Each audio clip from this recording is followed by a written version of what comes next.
Friends, welcome to Sandhya குட்டி channel. இன்றைக்கி நம்ம சந்தியா குட்டி சேனல் மூலிமா இன்ஸ்டன்ட்டு குலோப் ஜாமுன் மிக்ஸை வச்சு ஒரு சூப்பரான ஸ்வீட் வந்து செய்ய போகிறேங்க. வெறுமனா குலோப் ஜாமுனாக செய்யாமல் இதை வந்து நம்ம ஒரு சூப்பரான ரிச்சான ஒரு ஸ்வீட்டை நம்ம செய்ய போகிறோம். அதுக்கு பார்த்திங்கன்னா ஏதாவது ஒரு பவுலில் மெஷர் பண்ணி எடுத்துக்குங்க.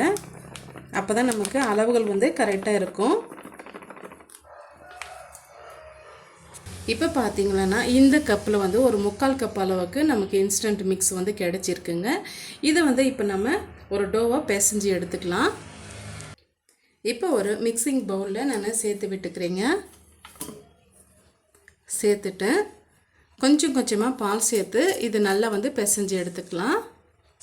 இப்போ ஒரே சமயத்தில் அதிகமான பால் வந்து சேர்த்துடக்கூடாதுங்க. கொஞ்சம் கொஞ்சமாக சேர்த்து நம்ம பிசையும் போது தான் ஒரு சூப்பரான சாஃப்டான ஸ்வீட் வந்து நமக்கு கிடைக்கும். அழுத்தி வந்து பிசையாமல் இது போல் லைட்டாக வந்து பிசைனுங்க. பூ போல் வந்து பிசைஞ்சு எடுக்கணும். திரும்பவும் வந்து நம்ம பால் வந்து சேர்த்துக்கலாங்க.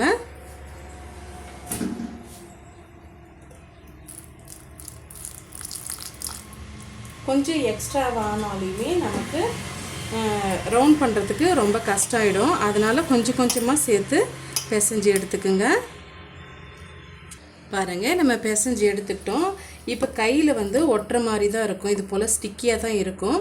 இப்போ இது அப்படியே வந்து இதுக்கு மேலே வந்து மாவு காஞ்சி வராமல் இருக்கிறதுக்காக கொஞ்சமாக நான் நெய் வந்து அப்ளை பண்ணிக்கிறேன். அப்ளை பண்ணிவிட்டு இது ஒரு 10 நிமிஷம் அப்படியே இருக்கட்டும், ரெஸ்ட் விட்டுடலாம். இதுக்கு ஒரு ஸ்டஃபிங் வந்து நம்ம ரெடி பண்ணணுங்க.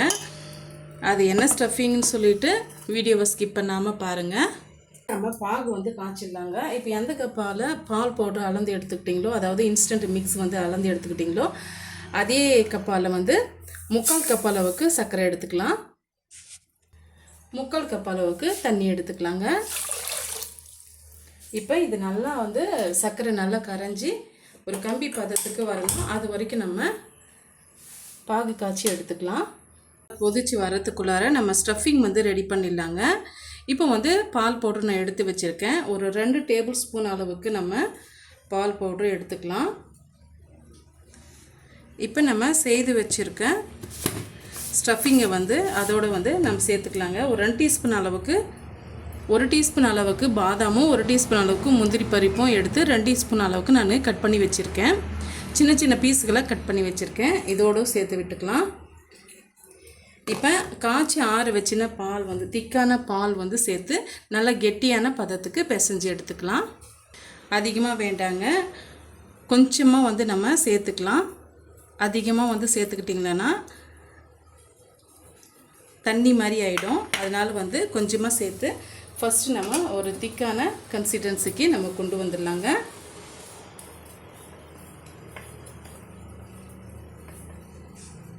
பாருங்கள், இந்த அளவுக்கு நம்ம பிசைஞ்சு எடுத்துக்கிட்டோம். இப்போ கையில் வந்து ஒட்டி வராமல் இருக்கிறதுக்காக கொஞ்சமாக ஒரு 1/4 டீஸ்பூன் அளவுக்கு நெய் வந்து ஆட் பண்ணிக்கலாங்க. இந்த அளவுக்கு சேர்த்துக்கிட்டால் போதும். அப்போ தான் வந்து கையில் ஒட்டாமல் நமக்கு இருக்கும். இது வந்து நம்ம குலோப் ஜாமுனில் வச்சு சாப்பிடும்போது ரொம்பவே டேஸ்டியாக அருமையாக இருக்குங்க. இதை வந்து ஒரு குட்டி குட்டி பீஸுகளை நம்ம செய்து எடுத்துக்கலாம். பாருங்கள், அதுக்குள்ளார சர்க்கரையெல்லாம் நல்லா முழுமையாக கரைஞ்சிட்டு ஒரு கம்பி பதத்துக்கு வந்துடுச்சு. இப்போ நம்ம ஸ்டவ் ஆஃப் பண்ணிக்கலாங்க. இப்போ இது ஒரு ஓரமாக இருக்கட்டும். இப்போ நம்ம மூடி வச்சுருந்த குலோப் ஜாமுன் மிக்ஸை வந்து கொஞ்சமாக வந்து கையில் நெய்யோ ஆயிலும் வந்து அப்ளை பண்ணிக்கோங்க. ஒட்டி வராமல் இருக்கிறதுக்காக. கொஞ்சம் கூட அந்த வெடிப்புகள் வந்து இருக்கக்கூடாது, அந்த அளவுக்கு பார்த்துக்குங்க. லைட்டாக இது போல் அந்த கிராக் மட்டும் விழக்கூடாதுங்க, அந்த அளவுக்கு நீங்கள் செய்து எடுத்துக்குங்க. பாருங்கள், ஒரு சின்ன வெடிப்பு கூட இல்லை. இப்போ இது நல்லா ஃப்ளாட்டாக தட்டிக்குங்க. மிடில் கொஞ்சமாக இது மாதிரி அழுத்தி விட்டுக்குங்க. இப்போ நம்ம செய்து வச்சுருக்க ஸ்டஃபிங் இருக்கு இல்லைங்களா, இந்த அளவுக்கு போதும். அப்படியே வந்து இதில் சேர்த்து விட்டுருங்க. சேர்த்துட்டு இது நல்லா வந்து க்ளோஸ் பண்ணி விட்டுருங்க. க்ளோஸ் பண்ணிவிட்டு இது நல்லா ஒரு ரவுண்ட் ஷேப்புக்கு கொண்டு வாங்க.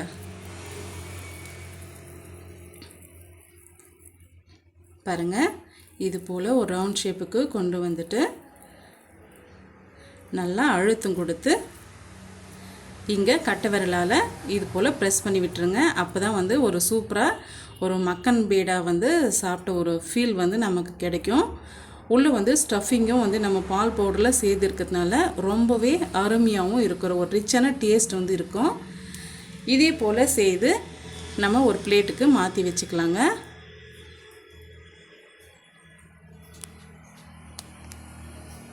ஆயில் வந்து எப்படி இருக்கணும்னு சொல்லிட்டு பார்த்தீங்களன்னா, ரொம்பவே குறைவாக, அதாவது பாதுஷாலாம் நம்ம பொரிப்போம் இல்லைங்களா, அந்த அளவுக்கு இருக்கணும்.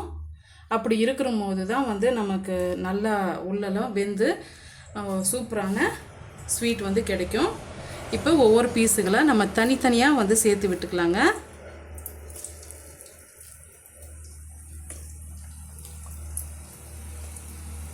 கொஞ்சம் கேப் விட்டு நீங்கள் சேர்த்துக்குங்க. போட்ட உடனேவும் நம்ம கிளறி விடக்கூடாது. இது வந்து ஒரு அளவுக்கு ப்ரௌனிஷாக கலர் சேஞ்ச் ஆகிட்டு வரட்டும். அது வரைக்கும் நம்ம அப்படியே விட்டுடலாம்.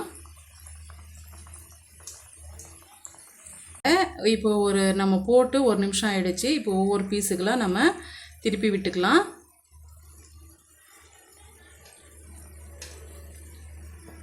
ஒரு சூப்பரான ஸ்வீட்டு நம்ம சாப்பிட்ட ஃபீலிங் வந்து நமக்கு கிடைக்குங்க. அவ்வளோ டேஸ்டியாக இருக்கும். உள்ளே நம்ம ஸ்டஃபிங்கும் வந்து நம்ம பால் பவுடரில் நம்ம சேர்த்துருக்கிறதுனால அவ்வளோ பர்ஃபெக்டாக இருக்குங்க. இப்போ இது நல்லா வந்து கலர் சேஞ்ச் ஆகிட்டு வரட்டும். நல்லாவே சேஞ்ச் ஆகிட்டு வந்துடுச்சு. இப்போ நம்ம எடுத்துடலாம்.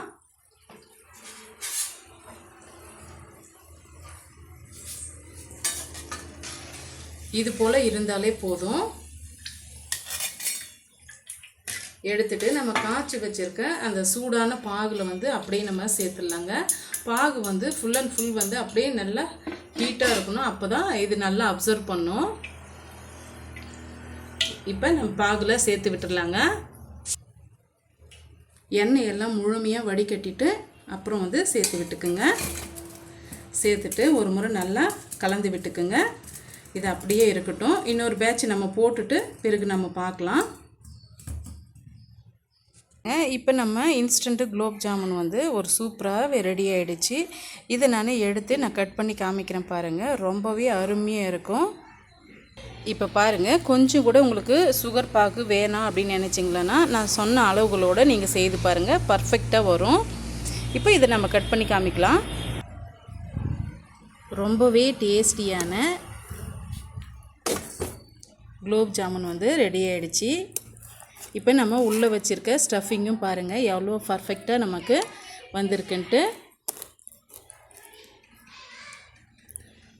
பாருங்கள் எவ்வளோ ஜூஸியாக ஒரு சூப்பரான ஸ்வீட் வந்து நமக்கு கிடச்சிருக்கு. ஜூஸும் பாருங்கள் எந்த அளவுக்கு நல்லாவே இறங்கியிருக்குன்னு சொல்லிட்டு. இந்த ரெசிபி கண்டிப்பாக உங்களுக்கு பிடிக்கும்னு நினைக்கிறேன். பிடிச்சிருந்தா மறக்காமல் சந்தியா குட்டி சேனலுக்கு சப்ஸ்கிரைப் பண்ணுங்கள், லைக் பண்ணுங்கள், ஃப்ரெண்ட்ஸ் அண்ட் ஃபேமிலியோடு நிறைய ஷேர் பண்ணுங்கள். தேங்க்யூ ஃபார் வாட்சிங்.